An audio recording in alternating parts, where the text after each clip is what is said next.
తునిలో 12 రోజులుగా కనిపించకుండా పోయిన చిన్నారి జ్ఞానేశ్వరి తల్లిదండ్రులను హోంమంత్రి అనిత పరామర్శించారు. తునిలోని వారి నివాసానికి వెళ్లి పాప ఆచూకీ దొరికే వరకు ప్రభుత్వ పరంగా అన్ని రకాల సహకారం అందిస్తామని హామీ ఇచ్చారు. పాప తప్పిపోయిన పరిసరాలను హోంమంత్రి స్వయంగా పరిశీలించారు.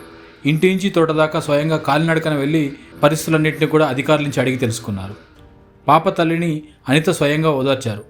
పోలీసులు అన్ని కోణాల్లో దర్యాప్తు జరుపుతున్నారని, స్థానిక అధికారులతో పాటుగా ఎన్డీఆర్ఎఫ్ ఇతర బలగాలు కూడా రంగంలోకి దింపామని, పాప ఆచూకీ లభించేంత వరకు కూడా ఉన్న ఏ ఒక్క ఆధారాన్ని కూడా విడిచిపెట్టకుండా పూర్తి సహకారాన్ని అందిస్తామని, ఈ విషయంలో కొంత ధైర్యంగా ఉండాలని తల్లిదండ్రులకు అనిత సూచించారు.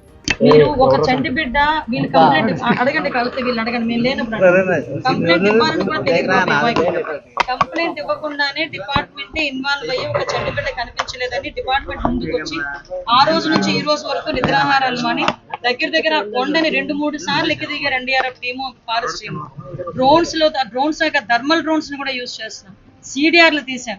అంటే ఇవన్నీ కూడా ఒక పోలీస్ డిపార్ట్మెంట్ ఎంత మేరకు ఇన్వెస్టిగేషన్ లో ఎన్ని టూల్స్ ఉపయోగిస్తారో అన్ని టూల్స్ ఉపయోగించారు. కాకపోతే దురదృష్టం ఆ అమ్మాయి పరిస్థితి ఎక్కడుందో ఏంటో తెలియలేకపోవడం.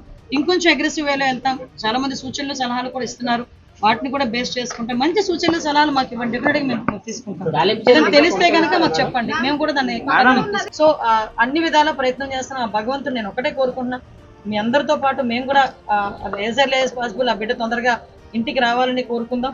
దానికి వీలైతే సహకరించండి, అంతే తప్పించి ఆ బిడ్డ మీద లేనిపోని వార్తలు రాసి ఆ తల్లిదండ్రులకి మనోవేదన గురికావచ్చొద్దు, ప్రజలను కూడా పానిక్ సిచ్యువేషన్లోకి తీసుకెళ్లొద్దు.